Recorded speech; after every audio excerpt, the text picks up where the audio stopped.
I'd like to invite Betty Hogan to come forward at this time.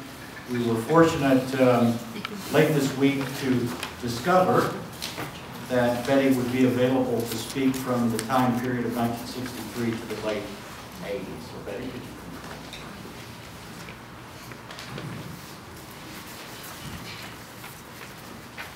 So, I first came to this church in 1963. Marilyn McIntyre welcomed me warmly. I told her that after 2 years of Bible college, I realized that the faith in which I was raised wasn't working for me. And I wanted to start from scratch, building a faith that would meet my needs. When I told Marilyn that I didn't even know if I believed in a God, she replied, "In this church, that's okay." She told me about UU and about her break with her Mormon heritage. We became friends very quickly. After joining, my early church activities included being on the membership committee and the women's group. A few years later, our minister, Dr. Blauville, resigned. The next minister, who has been mentioned, and I had serious disagreements, and like many others in the church, I dropped out. Several years passed.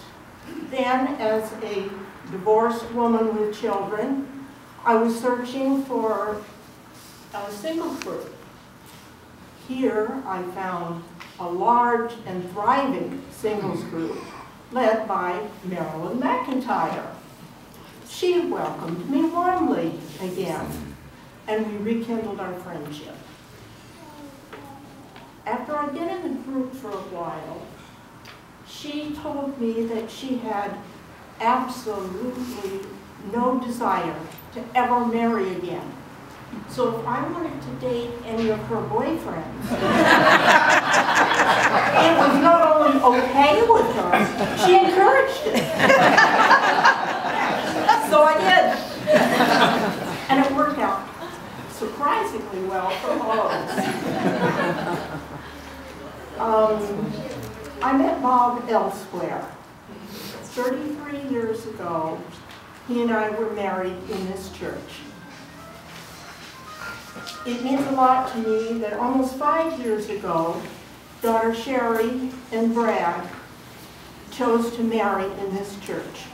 Of course, Bob and I were married at that end of the cemetery. Brad and Sherry were married at this end. When I rejoined the church, a number of members felt that the financing of the religious education, that the religious education was nothing more than, in their words, glorified babysitting. They didn't want to pay for it. That paying for RE should be the sole responsibility of the parents. There was a charge to the parents for each child in the program. Now there was also a poverty clause so that poor parents could bring their children for free, but then the rate was increased to the paying parents. This resulted in much complaining by the paying parents. Well, I didn't like the situation one bit and decided to see if I could do something about it. So, my first goal was to convince the congregation that giving the children a good religious education was the moral responsibility and duty of the entire church. That the children were not only the future of this church, but the future of the entire denomination. To this end, I started teaching Sunday school. I joined the Religious Education Committee with the support of several of the parents. And Joan Gillen, our wonderful RE director, we succeeded. As far as I know to this day, the whole church supports the religious education program. I loved teaching the kids and continued for many years.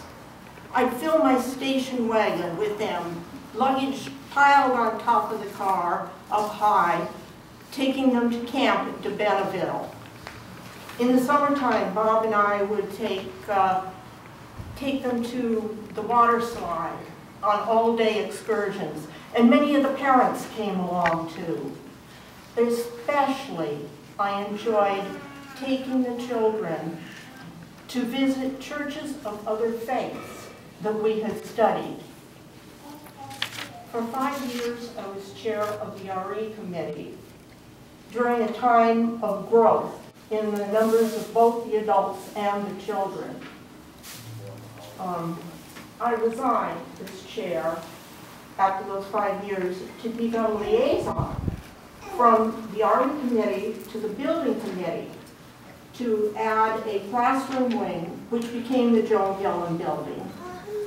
New kitchen and new bathrooms, which could be accessed from indoors. Before ground was even broken. Thanks for letting me share with you some of my memories of my years in the church.